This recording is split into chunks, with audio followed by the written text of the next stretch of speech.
Hi everybody, it's me Reedy with our new Thursday night slot for Beat the First Man, helping you build up towards what we all like to know as the weekend. So this week's show we're joined by an official from Kings Lynn Town FC, our official FA Cup Road to Wembley team, as Road to Wembley meets zooming in. The name game, lookalike EE, listen up with Kian and everybody's favourite, How Old. So, what we're waiting for? Roll the titles.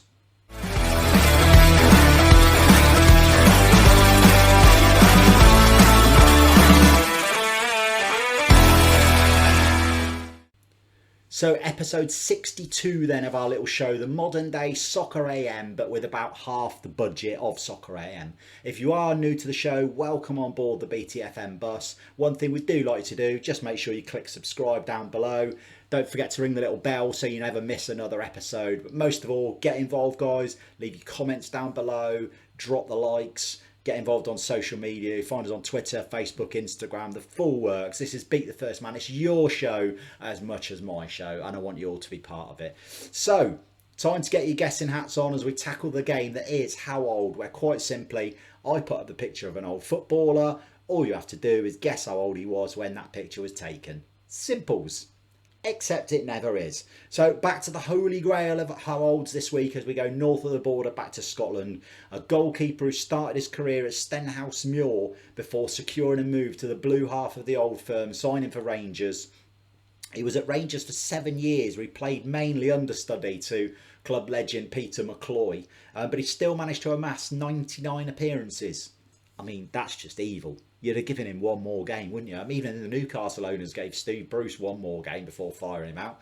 Anyway, he did also manage to secure himself 5 Scotland caps, his last being one to forget as he let in 5 at Wembley in a 5-1 defeat against England. Wouldn't happen these days. Anyway, excuse me. From Rangers, he moved on a free transfer to Forfar Athletic, Forfar 4, where he played a further 281 times before retiring. At the age of 42, he did actually come out of retirement for one game for St Johnstone, who was suffering an energy crisis. But of course, none of that really matters. What we want to know is when this photo of Stuart Kennedy was taken.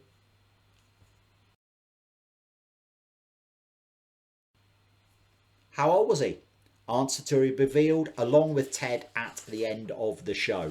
So, if you thought last week's Stoke Gabriel update was frustrating, strap yourselves in. So, you may remember I confidently said last week, because they were at home to Crediton, they would win, they would pick up their second victory, and it was coming home. So, they were involved in a 9-goal thriller.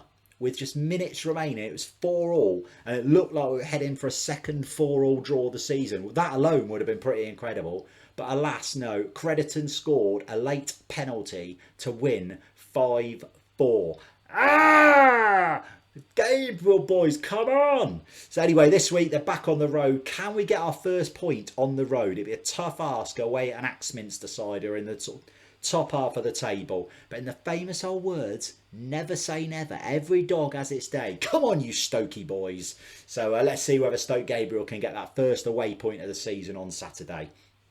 So this is very exciting. So zooming in is about to meet Road to Wembley yet again.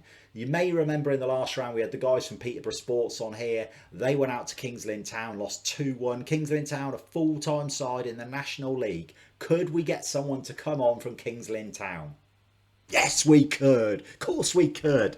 No less than the programme editor himself, Mark Hearle. He was the former commercial and general manager at the club as well. He brilliantly agreed to come on the show. So without further ado, here's Zooming In meets Road to Wembley with Mark Hearle from Kings Lynn Town. So, welcome to Zooming In, and tonight we meet Road to Wembley, as I'm delighted to say we are joined by a man who works in our FA Cup team, Kings Lynn Town. Mr. Mark Hearle, Commercial and General Manager of Kings Lynn Town, how are we? Not too bad, not too bad. How are you, sir? Yes, not too bad at all, thank you, mate. So, first of all, there will be people out there watching the show who don't know what a commercial manager or a general manager does within the club. So, what exactly is your role within Kings Lynn Town FC? It's slightly different to that now because since we've done that, I mean, I'm not what I do now. I'm program editor, so I'm still actually involved at the club, but I don't do the commercial side of the stuff now. I did the commercial stuff for about 18 months, which was interesting. Prior to COVID, it was good. Then, of course, COVID came along and struck. So I then disappeared off from the job. Unfortunately, it was a great shame. But I still am involved. I still get along when I can. Still edit the program. It's still, being used. Not being used is the wrong word, but advice and calls I'm still taking from people who wanted to know, stuff to do with the new media people and what have you. I've done the media for 20 years, 20 plus years on a voluntary basis at the club. So I've seen it sort of rise from the ashes and all stuff like that. But yeah, pretty good. But no, I left in August to go on to another job. Still involved though with the program side of things. Still speak regularly to all the people there. So the finger is probably not as much on the pulse, but it's still on the pulse. So I'm still involved loosely, shall we say? Yeah, no, that's fair enough. So so obviously with things have changed massively. I mean, if you go back 10 years, the conference was the conference and it was very separate from the Football League. Whereas people now see it really, it's like a fifth division or a League Three, if you like. There's not much now between that National League and League Two, is there? The gap is so close now in reality, isn't it? Yeah, I mean, you can see, by ourselves this year. I mean, we had struggles last year. I mean, everybody had a struggle last year, but we did last year. This year as well, it's a real struggle. I mean, we had two promotions in the space of in 2 seasons. Promotion in 2 seasons from Southern League Central up to Conference North. We then got a promotion to the National League, and you're in the National League. And as you said, Mark, you're competing with teams, Notts County. You're competing with Wrexham now, how they are. You're competing with Grimsby Town, Southend, and not doing so well at the moment, but in there. And, it is still a case of little old Kings Lynn. It's our first ever experience of it, and it's tough, real tough. You are right. It's an extension, really, of the Football League, and I do feel that probably that is probably one of the most. It would be. I think it's the most difficult league to get out of. I know it's a difficult league, but looking at the stay in it. But I think if you get yourself out, like Sutton last year, were absolutely superb. Yeah. Sutton United, to get themselves out how they did with how they did things, surprised a lot of people along the way. But you just look in there. There's no easy 3 points. There's no easy games. Very difficult. The problem is it's a horror league, isn't it? Because only one goes up automatically, and then 6 others or 7 others go into the playoffs. It's a real battle, isn't it, to get up? It really is. Well, it is, because you've got those top 8 teams in there, top 8 or 9 teams, and you've got, Chesterfield, Stockport. I think we had a run of games last year. We had Chesterfield 1 game, then we was at Stockport. Then I think we had something like Wrexham at home. And you're looking and you think, where are the points going to come from? You're playing all these sides. I mean, at that particular stage last year, Kings Lynn wasn't full time. They are now this year. But it was difficult, and some of the lads were going to work the following day and all that, and that's for how it had been at Kings Lynn, But it's a real tough league, and you've got your Grimsbys and your Southends and your Notts Counties. They feel, and then some cases I think rightly so, they should be in the Football League. They should be back in the league, and they want to get in there, and they're going to throw everything at it to get themselves back in, And for teams such as us, where survival probably is the wrong word, but we just want to get a foothold, try and establish ourselves. We don't want to be a yo-yo, or we don't want to be in there just for a season, 2 seasons and go down. It's difficult, very difficult, as we know. But that's what we're looking to do, just to stabilise and stay in. And the more years you're in, the longer you're in, I think you then do give yourself a real good chance of trying to stay in there. But it's tough. It really is tough, and anyone who says that it isn't, well, they're talking out of the wrong hole, I think, to be honest with you. And of course, the lads from Wrexham, they've decided to go for Hollywood stars to fund them as well, just to make it interesting. Yeah, well, it will be interesting. They're our next visitors a week on Saturday. So, it's a big game this coming Saturday with Walsall in town for the FA Cup. And then the following Saturday, Wrexham at home. They don't come no bigger, really, than Wrexham at the moment. And it just proves it. I saw at the weekend they're Torquay at the race course, and I think it was best part of 10,000 people. Hats off to them. I mean, it's exposure like that. It's done them the world of good. They really have picked up, and on the pitch, it was an unfortunate introduction last week where they lost at Maidenhead, where the owners turned up and watched them for the first time. Maidenhead, and yet Kings Lynn, we've been there and won there. So what's that tell you?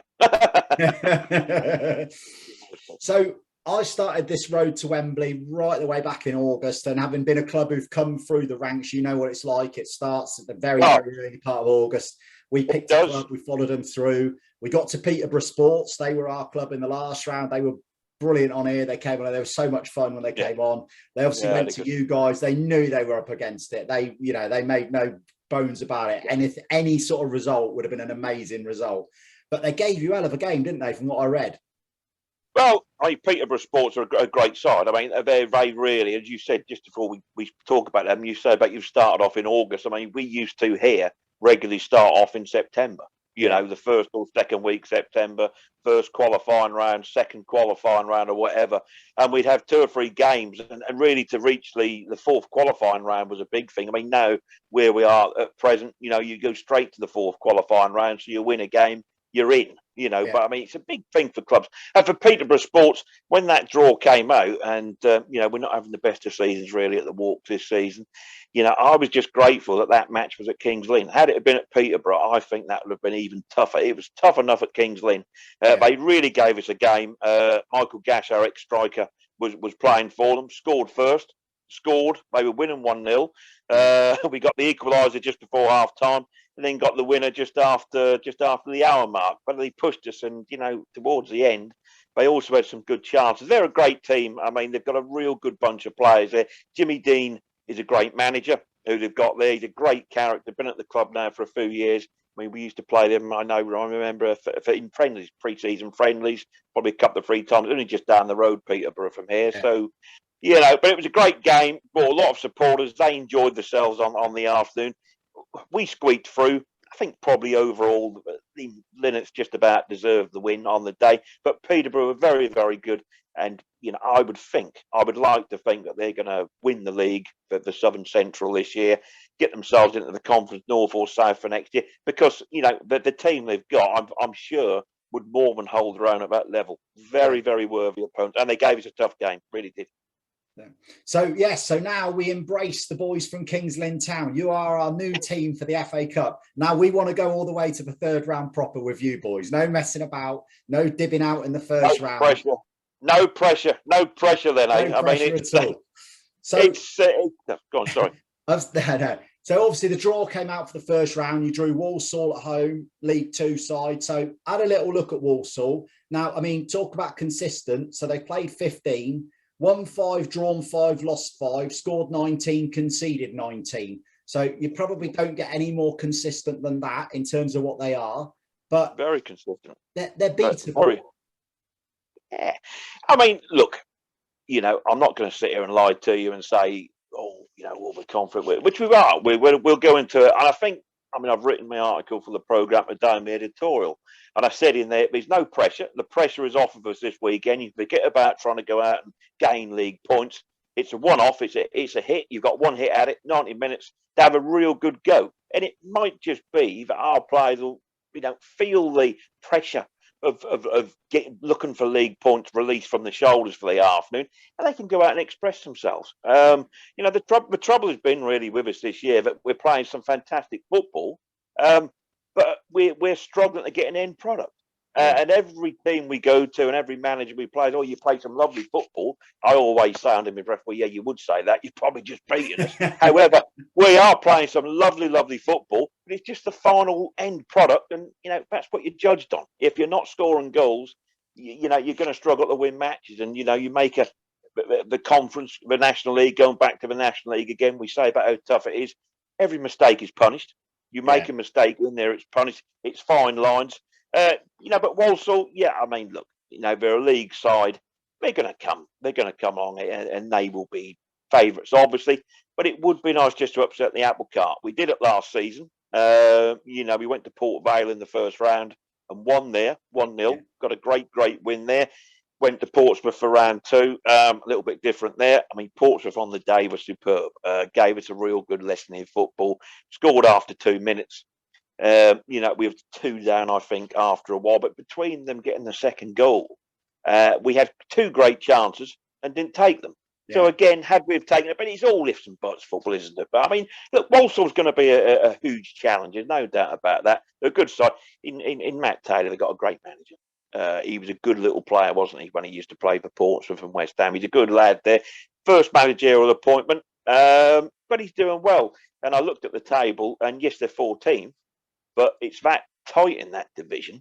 I think with a win, they'd be just about in a playoff place. Yeah, I looked at that, and there really is nothing in it, is there, from sort of 6 down Nothing, to about 17? nothing in it at all. So, look, we're under no illusions. We'll always give the utmost respect. And I know that Walsall will to us, but we, deep down, secretly, we know it's going to be a real tough game for us. We know that. Now, one thing I did read today, and this is quite a moment, and you've got to get yourself to the ground early. Football Focus are coming to Kings Lynn Town on Saturday, from what I read. Yes, they are. That is a big thing. I mean, when the draw came out, I looked at it and I thought, I wonder if that's going to be a live game. And then I thought, no, probably not. And it turned out it wasn't. There is some cracking games in there. I mean, there's Sudbury Colchester, I think, is on Friday night on the TV. It says all you need to know about it, really. And but then Football Focus got in touch, and I think they're filming in the area. I think on Thursday and Friday, or definitely Friday, and then at the ground on Saturday, broadcasting live. And I think there'll be extended highlights in the afternoon. So that's going to be good for the club. It's a chance for us to put ourselves in the national window again. We've done it before. It will be good. I mean, I look back again for the program. The program started in 1973. Obviously, I can remember it. You probably can't. In Grandstand. Then it was a standalone in roundabout. It went to a standalone program about 1992, and ever since has been broadcast. And it was the front runner really of Soccer AM, your Soccer Saturdays and all that. So and Saint and Greavesy. Really, it all stemmed really from Football Focus. I can remember watching it as a kid when Bob Wilson used to present it, quite every week. I think Bob Wilson was a presenter for 20 years. I read, I think, somewhere, and it's a program I've always been brought up with, and it's going to be fun. We're looking forward to that. It's going to just give us a little bit, make the day feel just a little bit more special, I think, than probably what it already would have done. And we're looking forward to welcome Alex Scott and everybody down to the Walks. I think they'll enjoy their time with us. I'm sure they will. I'm sure they will, no doubt at all. So, one more question, Mark. This is the last question. Right. When you win on Saturday, right? I like the when, will you come back on before the second round tie and talk to us again? I will come back again. There's absolutely no doubt about that whatsoever. I will definitely come back again. No problem. Look, as I said, it's going to be a tough ask for us, but it's cup football, and with a cup game, anything can happen. We could just get a lucky break. It could just make our season, but it's important. I mean, it's important for us to go out there, give a real good account of ourselves. I think we will. We've got a great manager, great set of lads. We just need that little bit of luck in front of goal, and I think there'll be a way. But, you make your own luck, don't you? That's what I always here's your little story. There's always a little story. So, I was born in Paisley in Scotland. Right. Where's the accent? Where's the accent gone then? Well, I lived in Oxford. Lived in Oxford for about 25 years. You've diluted it a bit then. Very much so. So Paisley's team is St Mirren. You have a lad that plays for you, Junior Mariah. Yes, Junior. Who was at St Mirren. There's your story. 1-0, Junior Mariah. You heard it here first. He'd like to know you'd said that as well, because Junior, I'll tell you, is a real character. He's a bubbly character. He gives 120% every game. Junior, just again, a goal is really going to set him on fire this season. But he was at St Mirren, wasn't he, Junior? He was, yeah. So there you go. There's the little link. Where's the link? Where is the link? It's a bit of a strained one, but it's there. I know where you're coming from. There's got to be something. Most definitely.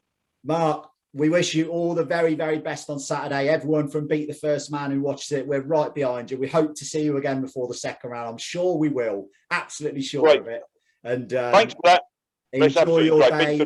Enjoy your day on Saturday. I know it'll be a busy one, but enjoy it, and may the result turn out the way you want it to.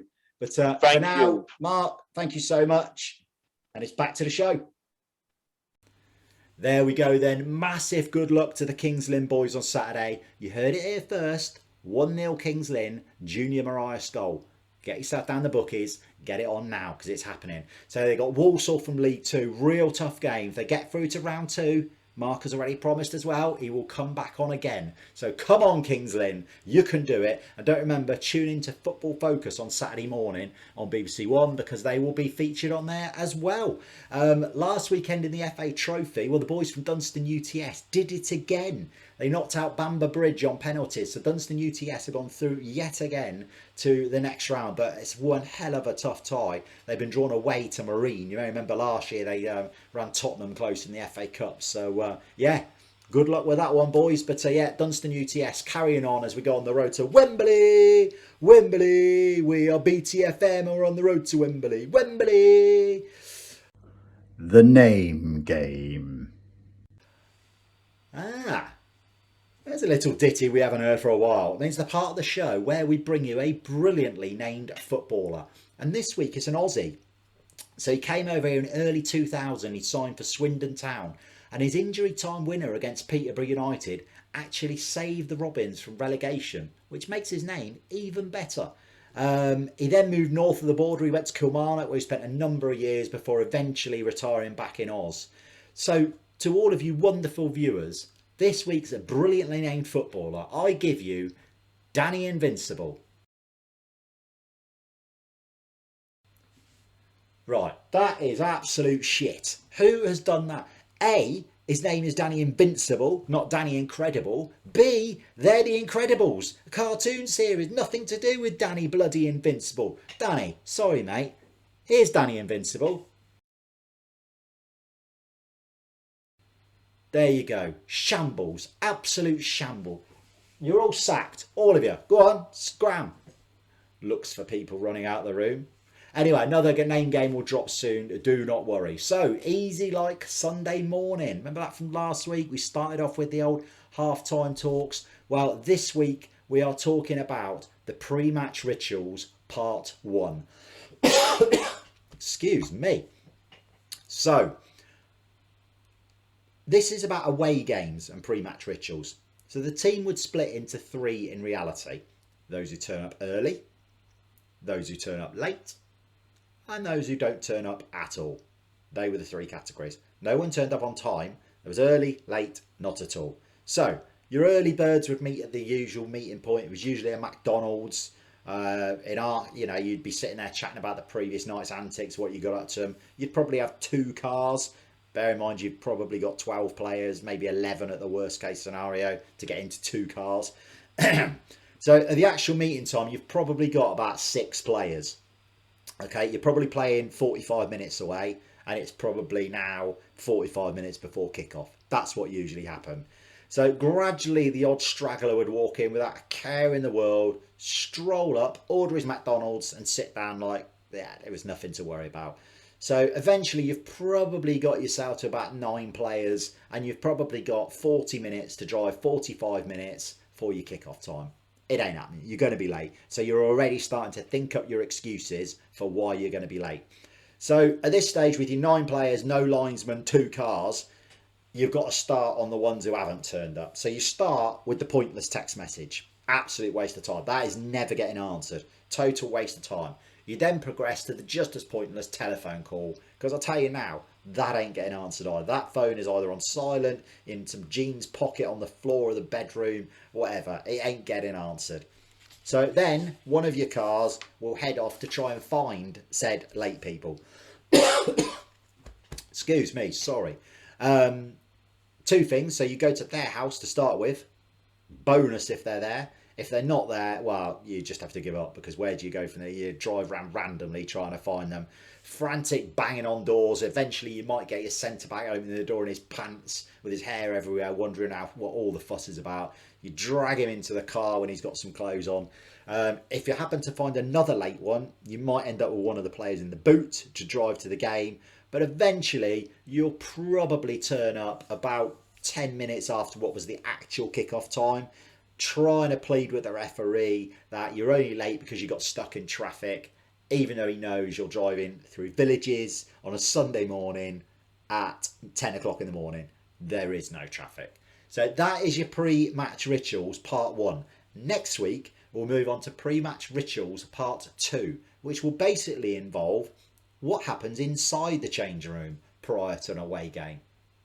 Unbelievable. Honestly, incredible. If you've not played it, incredible. So, Dad v Lad Fantasy Football last week. Kean stopped the rot. He beat me by 5 points. So, let's head on over and see how we got on last weekend. So, just gone. So, here is Dad v Lad Fantasy Football. So, welcome to Dad v Lad Fantasy Football again with me, Dad, and Lad Kean. How are we, Kean? Not too bad. Good. Anything exciting happening in your world today? Got some tickets to the enemy. Yeah. All good. Exactly. All good. And to all those who didn't realise they're on to O2 priority today, You know now. you now know. Anyway, let's start by reviewing last week's score. And I have to say, more pissed off about last week's score than at any other time in the whole season. Lad 44, Dad 43. Absolutely ridiculous. I didn't know it was that close. Just ridiculous. So my star man for last week, let's have a look. So I had Salah got me a 10. Livramento got me a 6. But it was all a bit meh. Everyone scored points, but Salah with a 10 was my best. I had, so obviously I had Mendy in goal, he got 6. Yeah. Ben White got 6. But then I messed up my captain. So I said on here it was going to be Salah. Once again, I forgot to captain him. Schoolboy. So it was Son. But he got 4. Rafinha got me 9. And Dan James got some points. Yeah, Rafinha got me 9 as well. Yeah, so that wasn't all bad. So let's go on to this week's then. So let's start. Have you made any transfers? I have. I've made 1. Yeah, I've made 1 as well. So who have you done? The one I've been speaking about for quite a while because he was in there just because he was so cheap. I got rid of James. Yeah. And I bought in Foden. Oh, so you've matched up with my Foden. I've got Foden. Unbelievable. So I've got rid of Pereira of Leicester, defender. Yeah. A's injured and B, there's no way they're scoring any goals. They're keeping a clean sheet this weekend. So I've got rid of him. I've brought in Ben Chilwell. Yeah. Because they've got Burnley at home. Should win that, shouldn't they? They've got to be a clean sheet against them. So I'm sticking with my 4-4-2 for this week. So what are you going this week? I've done the exact same. I don't think there's anyone on the bench who can really get in. So I've got Martinez in goal away at Southampton. Southampton don't score many goals, so I think there's some points for Martinez. I've got Mendy, the Chelsea one again. They got Burnley at home. That's a clean sheet. So my back 4, I've got Diaz, who've got obviously Man United away. Cody, they've got Palace away. Chilwell, who've got Burnley at home. And Livramento, who've got Villa at home. I've got Diaz because Man United are shit, so he'll be fine. Alexander-Arnold, who's got West Ham away. Alonso, Burnley at home, but I don't think he'll play again. He's not played the last couple of weeks. And Ben White has got Watford at home. So I think that's quite solid, especially Diaz because they're not scoring. There's points there. So midfield, definitely the strongest part of my team. So my 4 across the middle. Salah, they've got West Ham away. Foden, Man United away. Zaha, Wolves at home. And Rafinha, Leicester at home. And you've chosen this moment to freeze. Hello. Are you back? I'm back now. You're back, right. Did you get my team? I'm not sure what happened there. No, I didn't get it. It literally, as soon as you started saying it, it went off. All right, so my team. I've got Salah, Foden, Zaha, and Rafinha. Yeah. I got Son, Foden, Salah, Rafinha. So we're just the one player different. Just one difference. And up front, I'm going for Ivan Toney because they've got Norwich at home. Yeah, he should score. And I've got Vardy because if anyone's going to score for them, it will be Vardy. Yeah. Nailed on. I've got the hero of the last few weeks. Well, not the last few weeks, but start of the season, Antonio. Yeah. And the man who was robbed of an offside goal on Monday night. Robbed by He-Chan. Oh, wow. He was happen. robbed. So who's your vice captain? I've still not sorted it, but I can tell you it's going to be now. Yeah. So vice is going to be the keeper, Mendy. I've gone Phil Foden as my vice captain. I think he's going to have a big game in the derby. Well, that is my captain. Captain, I've gone Salah. Captain gone for Foden, because I think West Ham are looking quite good. So Yeah, but Salah's on fire, man. He is absolutely he on is. fire. I just can't. It's frightening. He just keeps scoring, doesn't he? Yeah, he just keeps scoring, assisting, looking like scoring. He's just ridiculous. Ridiculous. So let's have a quick look at the overall before we call it a night. So the overall, Kian, AAKA Cock and Balls, 534. Me, Burnout No More, 519. 15 points in it. Not too bad. So you are now 151 behind the leader. I'm moving up. I'm closing in. And you are, how far off the bottom are you? 5, 3, 4, 9. You're 145 clear of the bottom. So you are the perfect mid-table position. Oh, I'm like us. So you are 16th in the table. Yeah. And I'm 19th. Rather brilliantly, in between us, there's a team called Wanyamas in Pajamas, which is a fantastic team name. So, Barnum, there's your shout out for that brilliant team name. So, Kian, thank you so much, mate. We'll check in next week. So we got on. So this was Dad v Lad Fantasy Football. For now, back to the show. 1 point. 1 bloody point. Unbelievable. This is going right to the wire. It's got to be said. There's 15 points in it after 10 weeks. So close. We've got a lot of players the same now as well. So, but he's used his wild card. I've not used mine yet. So there's a big point scoring week could come up at some stage. At the top, Gary Hamilton is Kaja Warriors. Just 6 points clear now. The runaway leader. Has he run out of steam? Down the bottom, no respite for Trish Barrett and her waiter's waif. Still at the bottom. She had a better week, but still at the bottom. So anyway, the part of the show I know you all love as Ted joins us. So how are we, Ted? All right, Reedy? Although, again, I remain confused. Why are you confused this week, Ted? What is it now? Well, I nipped up by private jet to the COP26 conference and there wasn't a COP in sight.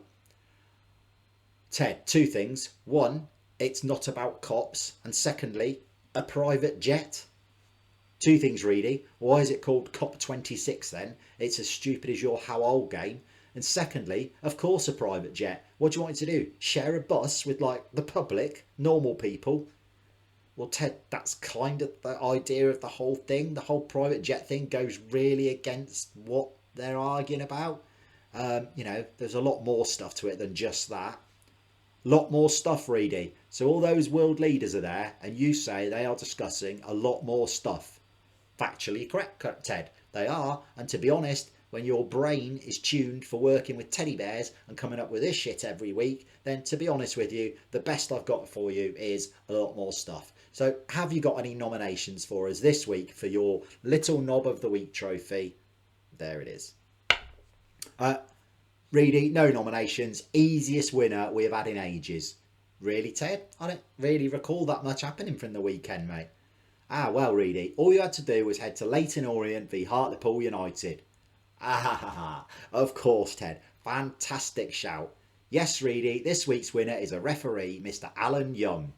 So, in case you missed this last weekend, this is brilliant. I will have to check my notes because I want to get it perfect. So, at the end of the first half, there was due to be 4 minutes of added on time at the end of the first half. But Mr. Young forgot. Yes, you heard that correctly. He forgot to play the added time. So, after the interval, the referee brought the teams back out. He played the 4 minutes in the same directions that they were playing in the first half. So Hartlepool left to right, played 4 minutes again left to right. He blew then for half time, made the teams switch ends and then played the second half. I mean, a referee, 2 assistant referees and a 4th official, and none of them noticed that the added time hadn't been played. But as he was in charge, Mr. Alan Young, you are Ted's Little Knob of the Week, without a shadow of a doubt. Good one, Reedy, wasn't it? It's an absolute belter, Ted, and well deserved, may I say. Right, I'm off to have a chat with Greta and see what she has to say. See you later, Reedy. Good God, Ted meets Greta. Help me now. Look like it.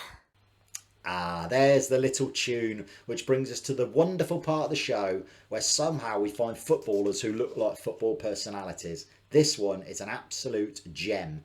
So one is a German World Cup winner who played for Arsenal, and it's fair to say split opinion whilst at Arsenal. The other is a former Italian racing driver who built an empire, no less. So this week's Look like it.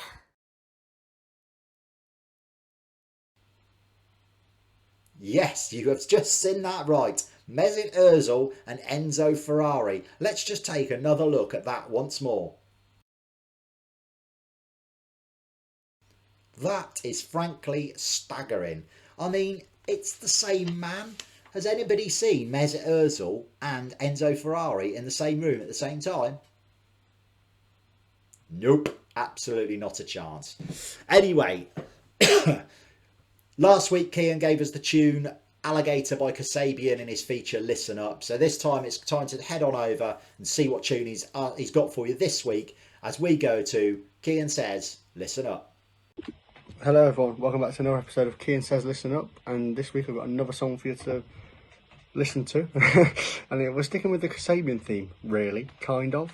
I mean, he was in Kasabian, so yeah, we're sticking with them. Obviously we had Alligator last week, but this week we've gone for Would You Mind by Tom Maycan. And you can't listen to it on Spotify. I don't know why they've not released it on there. None of the streaming platforms have got it, so you have to listen to it on YouTube, but it's worth it. The music video is quite good as well, but it's definitely worth it. Go over to YouTube, Would You Mind, Tom Maycan. And you know, obviously he's done a bad thing and he can't be forgiven for it, but as a musician he's still just as good as he was, you know, before he left Kasabian. So yeah, that's the song this week. Would You Mind, Tom Maycan. Go and give it a listen. So, clever bit of work by Kian. Having given you Kasabian last week, he's gone for former lead vocalist of Kasabian, Tom Mayhan, this week with his new debut single, Would You Mind. It is a good single. It comes across as a little bit bitter towards Kasabian, I won't lie. I'm sure he'll claim it's not about Kasabian, but I think it might be. Anyway, it's a good tune. It is a good tune, I'll give him that. So, the Lineal European Cup. So, did they make it 9 defences? Yes, of course they did. The Lineal European Cup and the boys from Freiburg roll on as they beat Greuther Fürth 3-1. They were 1-1 at one stage, so it was a little bit twitchy, but they still did it. Saturday they have the acid test. Can they make it 10? What better way to do it? They face a trip to Bayern Munich, trying to make it 10 on the bounce. Can they do it? Good luck to the boys from Freiburg. I'd love them to do it. Let's see whether they can. No such luck for the boys from Hertha Berlin, though. After 2 defences, they were no match for our old friends, Susanna Hoffenheim. Yes, she's back in charge. They lost 2-0 at Susanna Hoffenheim. So it's back in the hands of the Hoff, and they are on the road on Saturday with a trip to Bochum with their old favourite piece of silverware, the Lineal UEFA Cup, stashed away in their back pocket. So he is back from chatting to Greta. Everything clearer now, Ted? Not really, Ted. Not really, Reedy. She has some serious anger issues. She got ever so annoyed about my private jet. Funny enough, Ted, I thought she might do. They're not really her thing. Not sure what is her thing, apart from getting shouty and saying yada, yada, yada. Let's leave that there, shall we, Ted? It's probably not for you anyway. Talking of which, it's time for you to guess how old our footballer is, because you're so good at this. Oh yes, the bloke that you alleged played in goal for Rangers and Scotland. I didn't allege anything, Ted. It's factual information. He played for Rangers and Scotland. Rubbish. He worked down the paper shop. I'm saying 32. He worked down the paper shop. Is that your pathetic attempt at covering up your crap guesses? No, he actually worked in a paper shop. Okay, whatever, Ted. Let's see then. So when this photo of Stuart Kennedy was taken, he was 28 years old, so not even close this week, Ted. Are you surprised, Reedy? Look at the state of the bloke. At 28, he looked like he'd retired. I can't wait for next week's ridiculous photo of a footballer. See you next week. You will, Ted, you will. Guessing really isn't his thing, is it? It's not his forte. Stick to sarcasm. Anyway, the end of another show, people. Thank you so much. I hope you all enjoyed it. If you are still watching and you are new to it, please don't forget to click the subscribe down below. Hit the little bell so you never miss another episode. Drop us your likes, drop us your comments. Please get involved. It does mean the world to me. But as always, let's get on board the BTFM bus and ding ding, next stop, Thursday, the 11th of November for episode 63. So for now, everybody, until then, stay safe.